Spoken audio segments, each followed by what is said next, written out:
उरण तालुक्यात अपघातांची मालिका सुरूच आहे. जासई जवळील उड्डाण पुलावर झालेल्या अपघातात अंकिता मळेकर या तरुणीचा जागीच मृत्यू झाला होता. त्यानंतर आता पुन्हा एकदा एका 21 वर्षीय तरुणाला उरणच्याच रस्त्यावर आपल्या प्राणांची आहुती द्यावी लागल्यानं हळहळ व्यक्त होतीये.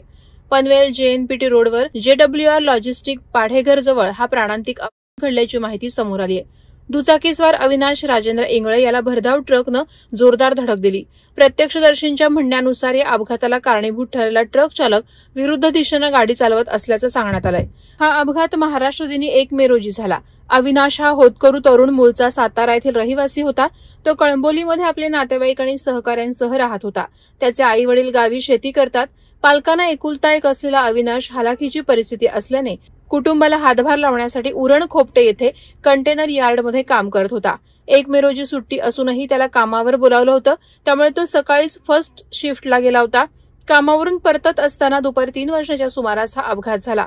विरुद्ध दिशेनं भरधाव येणाऱ्या ट्रक चालकानं अविनाशच्या दुचाकीला जोरदार धडक दिली. यात अविनाश गाडीवरून उडून रस्त्यावर पडला आणि जागीच गतप्राण झाला.